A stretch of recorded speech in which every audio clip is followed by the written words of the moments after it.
Shalom, call halal, Yahweh Yahweh Bahashim, Akafadash, double honors to the old apostles and old bishops, the great millstone, even the elders came before them that taught us his truth. Shalom and salutations to all the brothers out pushing the word of truth and in sincerity, the hopeful elect tabernacle of David, and the brother slash elder Yahshua. Shalom and salutations to you all. This is the World War III Daily Update. And missiles are in the headlines. Joel 2 and 3. A fire devoureth before them, and behind them a flame burneth. The land is as the Garden of Eden before them, and behind them a desolate wilderness. Yea, and nothing shall escape them. The appearance of them is as the appearance of horses, and as horsemen so shall they run. Like the noise of chariots on top of mountains shall they leap, like the noise of flame. Like the noise of a flame of fire that devoureth the stubble, as a strong people set in battle array. Jump down to 7. They shall run like mighty men. They shall climb the wall like men of war. And they shall march every one of his ways, and they shall not break their ranks. Neither shall one thrust another. They shall walk every one in his path. And when they fall upon the sword, they shall not be wounded. They shall run to and fro in the city. They shall run upon the wall. They shall climb upon the houses. They shall enter in at the windows like a thief. The earth shall quake before them. The heavens shall tremble. The sun and the moon shall be dark, and the stars shall withdraw their shining. These are these missiles being spoken of. And the missiles are taking center stage again. Russia's missiles 6 hours ago target U.S. Navy. Huh?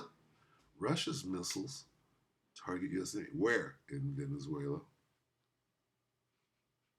Down here in the Western Hemisphere. Remember the Russian missile crisis? Well, here we go. Take it away, John. He's just going to give straight commentary, tell you the straight skinny on what's going on. I'm going to let it run for about 4 minutes, and it's all missiles and the balance of power. Take it.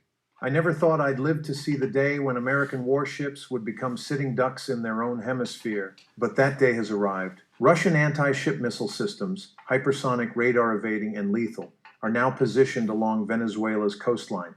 These aren't ceremonial weapons. They're operational systems capable of tracking, targeting, and destroying every U.S. Navy vessel within hundreds of miles of the Caribbean.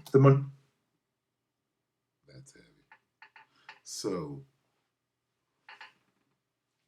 and I've been saying this, not only does Russia have missiles, North Korea has weapons. China has weapons over there.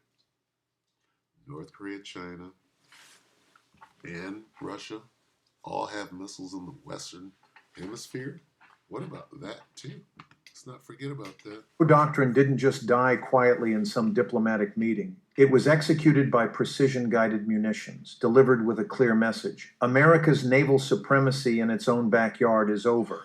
What terrifies Washington isn't the technology itself. It's the realization that we created this nightmare with our own hands. Every sanction we imposed, every asset we froze, every coup we attempted pushed Venezuela toward this moment. And now, for the first time in over 2 centuries, American naval power faces a credible threat in waters we've controlled since 1823. This isn't just about missiles. It's about the moment a superpower... That's what this lesson is just about. It's just about missiles. This moment. And now, for the first time in over 2 centuries, American naval power faces a credible threat in waters we've controlled since 1823. This isn't just about missiles. Yes, it's about the moment a superpower's chickens came home to roost. Let me explain how we turned the Caribbean into a potential... They came home to roost in the 1960s in the Russian missile crisis. Remember that? We've controlled since 1823. This isn't just about missiles. It's about the moment a superpower's chickens came home to roost. Let me explain how we turned the Caribbean into a potential graveyard for our own fleet. When I first heard the intelligence reports last month, I thought there had been a mistake. Russian S-400 air defense systems were one thing, defensive weapons that could be explained away. But Zircon hypersonic anti-ship missiles? Caliber what? Let's go back now. All right. So he's already into the third type of missile that's on there. Caliber. What was before that? Let's count the missiles that he's talking about. See, missiles are trending right now. Systems were one thing. Defensive weapons that Wait, S-400. Oh, that was defense. Okay.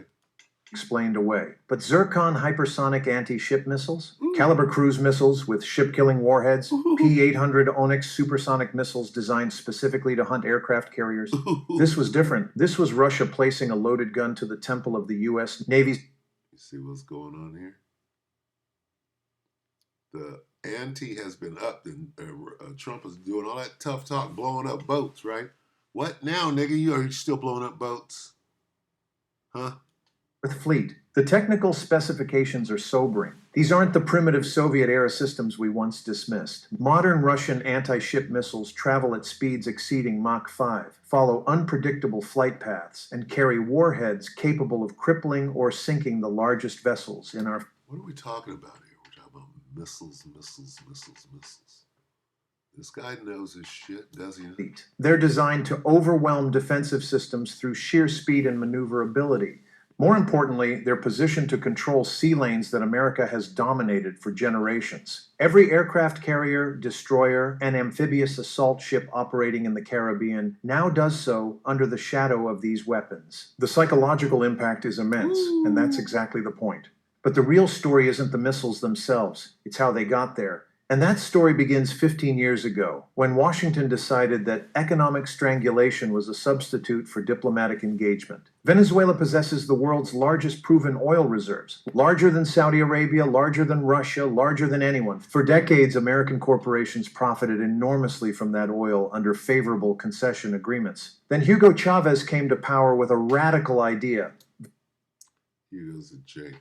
Venezuelan oil should primarily benefit Venezuelans. From that moment, Venezuela became a target. The sanctions began incrementally. Targeted measures against specific officials, we were told. Surgical strikes against corruption and authoritarianism. But I've studied enough economic warfare to know where this leads. Sanctions always escalate. They always expand, and they always punish the innocent while strengthening the guilty. By 2019, Venezuela was completely cut off from the international financial system. Oil exports, the lifeblood of the economy, they were blocked. Billions in state assets were frozen abroad. Essential imports, including food and medicine, became nearly impossible to procure because banks refused to risk violating secondary sanctions. The results were catastrophic by design. Venezuela's economy contracted by more than 75%, worse than America's Great Depression, worse than Germany's post-World War I collapse. Hyperinflation destroyed savings. Hospitals ran out of basic medicines. Food became scarce. Infrastructure crumbled. And now they're all here called Tren de Aragua.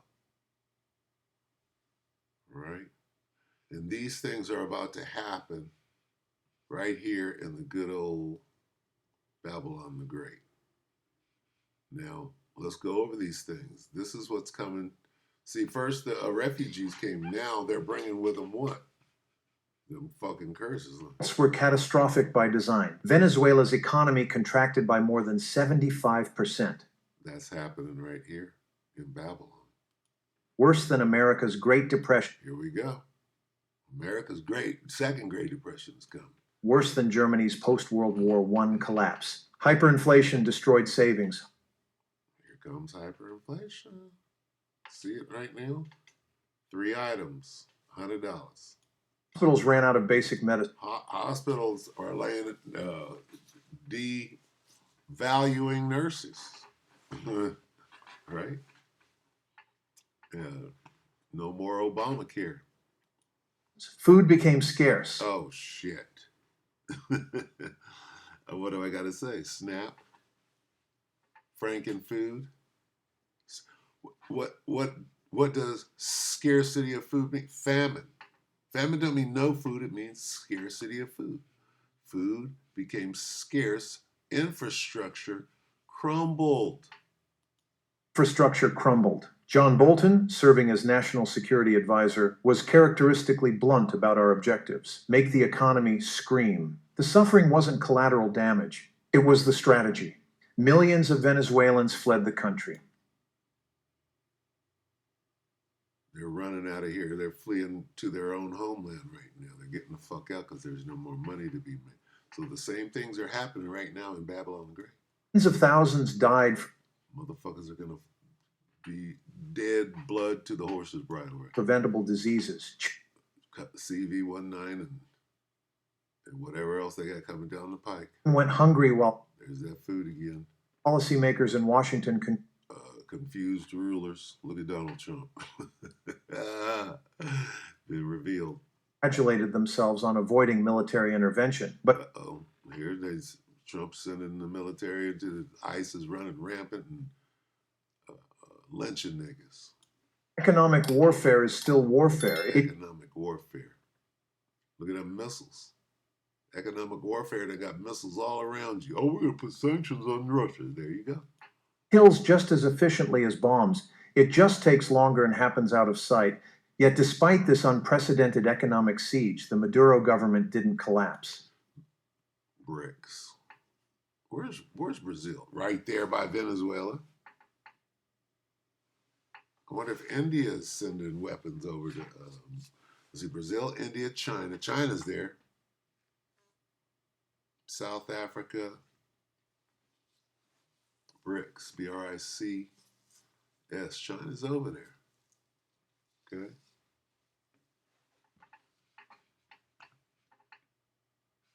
Maduro government. No, they went and they got. Why did the Maduro government not collapse?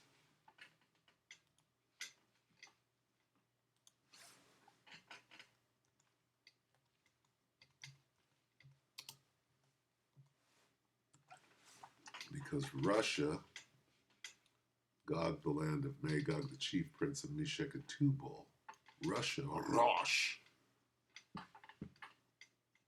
is being instructed to be prepared. Most High is instructing Russia for them to be prepared and prepare for themselves, them, and all the company that are assembled unto them, right? And here's a further instruction, be a guard unto them.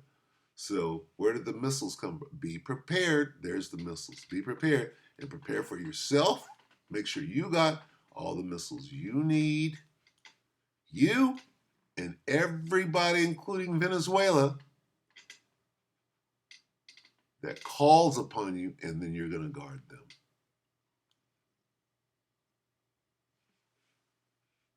Many people with thee, Russia. Who are the many people with? Well, Venezuela. See that? There you go. Who else is with the Russians? Oh, the Cubans. Been with them for years. Remember the Cuban Missile Crisis? Cuban-Russian Missile Crisis. There are many people with them. So I'll go over there and fuck with the Cubans for a minute. Not the Israelites over there, but the Cubans. Right? The ones that own it.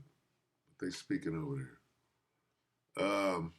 Yeah, so, you know, it is what it is. Prophecy is unfolding. The missiles are completely trending. All right? So anyway, it's going to slow things down as far as some invasion, maybe, huh? What do you think? And we want that to happen because this is pure what? The beginning, the fucking World War III kickoff. Official. With that, we hope the elect were edified. You brothers and sisters, shalom.